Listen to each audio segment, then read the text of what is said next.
It turns out that Holland America and Princess Cruise Line are merging some of their loyalty numbers, so I've got lots of information for you on that you need to know. We're also going to be talking about changes on those cruise line gift cards that AARP sells. We need to talk about wave season, how that is shaping up and what's being offered from a couple of cruise lines, including a shorter sale that is going on with Princess Cruises for their Antarctica cruises, and it is going to include the cruise that we're doing for our group cruise to Antarctica in 2026. It'll be sailing on January 25th on the Sapphire Princess, and lots more. We've got so much to talk over today, so let's go ahead and get started.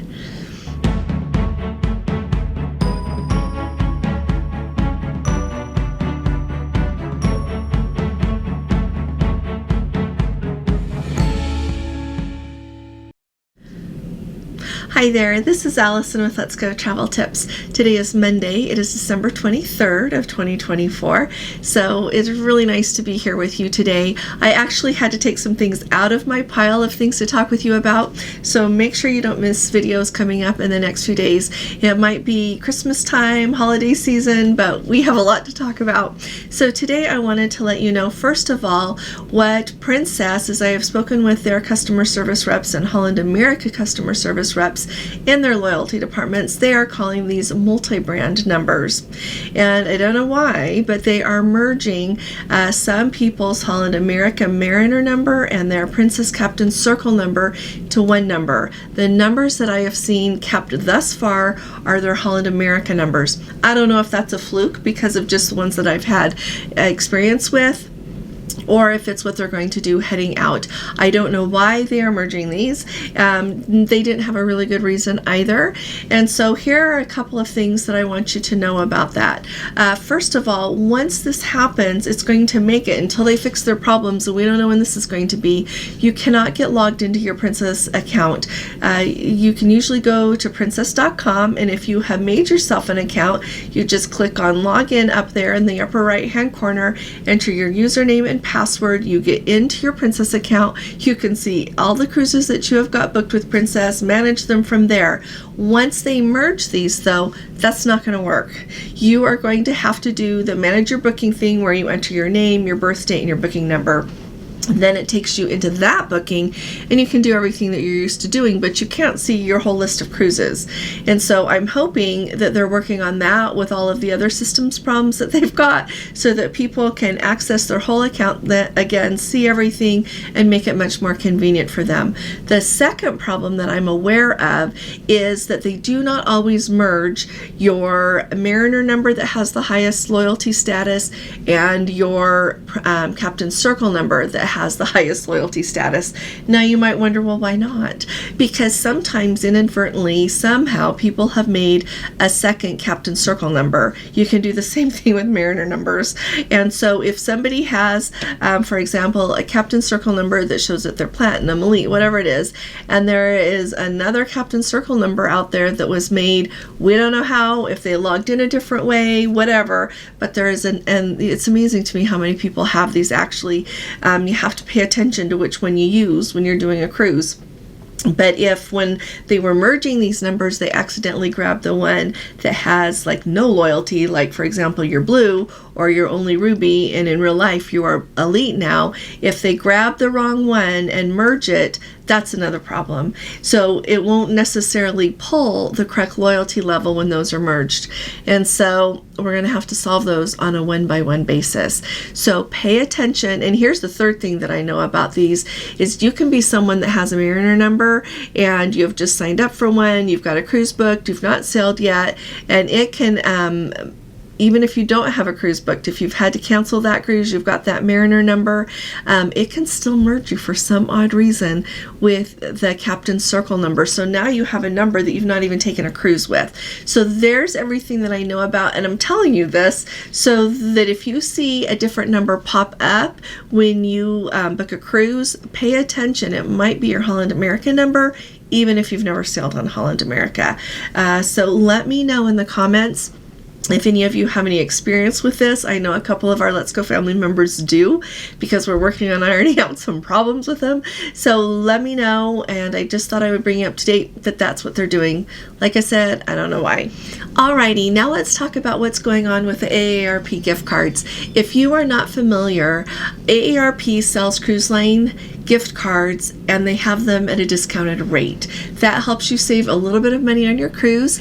You can call and apply them yourself, or if you have a travel agent, you can give them the gift card numbers, and they're the ones that will wait on hold with Princess to do that. They used to have it so that travel agents could just enter the gift card numbers and pull her online, but that has gone away, and nobody seems to know when that glitch is going to be fixed. They do know that it's a glitch, they've told me, so we're waiting on that. But at any rate, AARP has traditionally sold these gift cards. For a long time, they were sold at a 10% discount, but a couple of months ago, maybe it was the beginning of September even, Princess quit selling their gift cards on AARP. And I think it is really important to note that the changes, I am sure, in these discount amounts on the gift cards are not coming from AARP.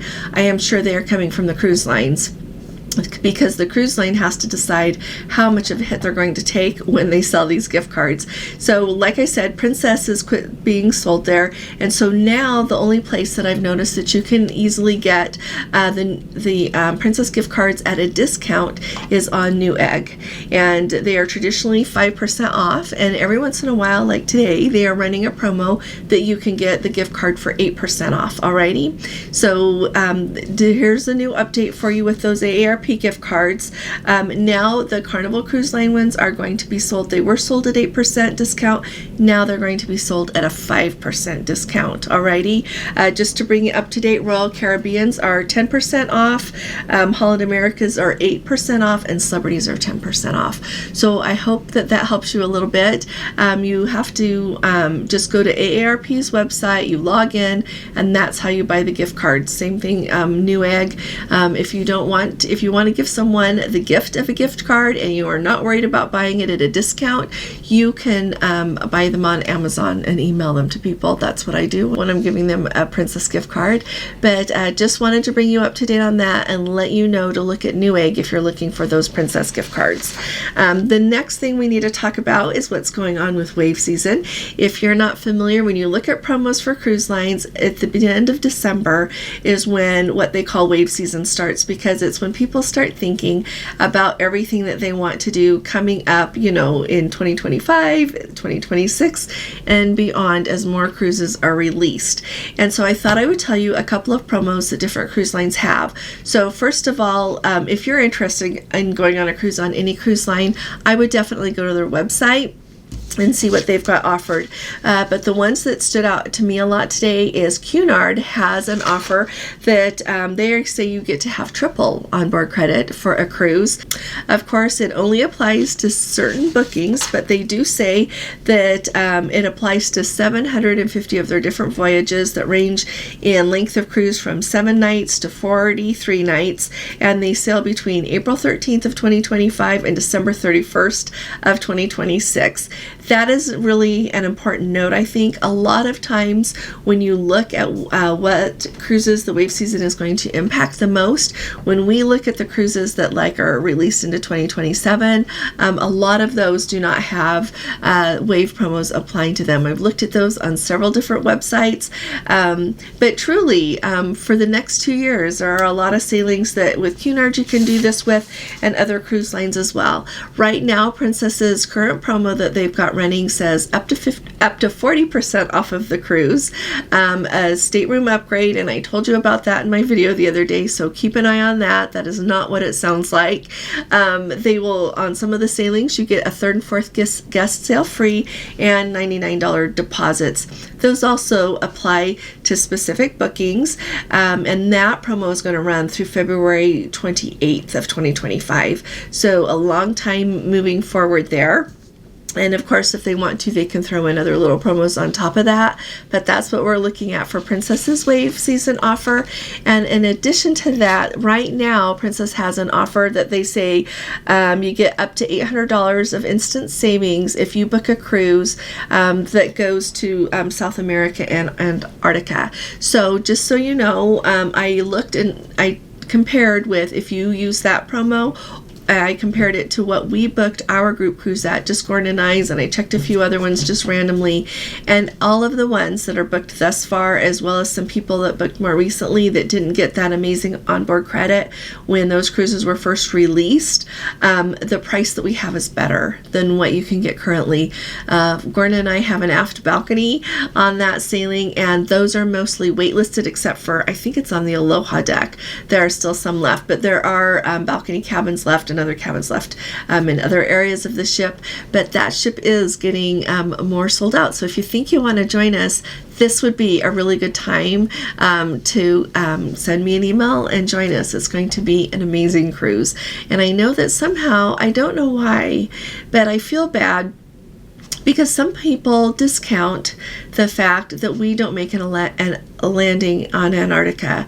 It is really important to note that this sailing is at an extraordinarily different price point than an expedition cruise is, but it does not make it any less amazing. We have done this before. Gordon and I have done this before, and we thoroughly enjoyed it. We got to see Antarctica and experience what it is like to be there. We got to see so much. We got to see lots of penguins, lots of icebergs, and really have the time of our life. So if you are booked and you are going on a cruise to Antarctica that does not make landfall on Antarctica, don't feel bad. It's amazing. It's extraordinary. And someday if we get to do, I am trying to figure out a more affordable way to do an expedition cruise, but that's still in the works and it's not even figured out. So we're going to go do this. And then if something ever pops up and we get the chance again, it's great. But if not, we will have done this. And you want to know what? An expedition cruise is not the best answer for everybody either, depending on a whole lot of things, not just on how fast you can get in or out of a zodiac, things like that. That's not the only determining factor. So there's a lot to think about when you decide what you're going to do, and I'm really thrilled that the people who are going to join us on this cruise so far are. So if you want to be a part of the party at the end of the world, as someone coined it for us, come and join us. I thought it would be kind of fun to add this information while we're talking about Antarctica. I think a lot of you have probably heard about the iceberg A23A, and it weighs nearly 1 trillion tons, and it is about the size of Rhode Island, and it calved off of Antarctica's Fisher ice shelf in 1986 and has been drifting ever since then. For quite some time it had been caught in what they call a Taylor column down right by Antarctica, and that's where there's these currents with underground the mountains on the floor of the ocean, and so it makes the water swirl, and it was caught in one of those columns just spinning around and not going anywhere. It is broken free, and I checked today, and that iceberg is floating in the Southern Ocean in the direction of the sub-Antarctic island, South Georgia Island. And I am so excited. I don't know that we're going to even get to see her, but I just think the whole thing adds to the excitement of going to Antarctica, so I thought I would tell you about that. So I appreciate you joining me here today. I've got so much to tell you tomorrow. Tomorrow we're going to talk about Rome. We're going to talk about a lot of other things. Tomorrow is a really special day in Rome, and it starts something amazing that anyone who travels to Rome especially, but a lot of Italy in 2025 are going to be a part of, and I think it's extraordinary. So we're going to talk about that tomorrow and lots more. So I'll be seeing you tomorrow. I'll be talking to you all again really soon. You all take really good care. God bless you. Love you. Bye-bye.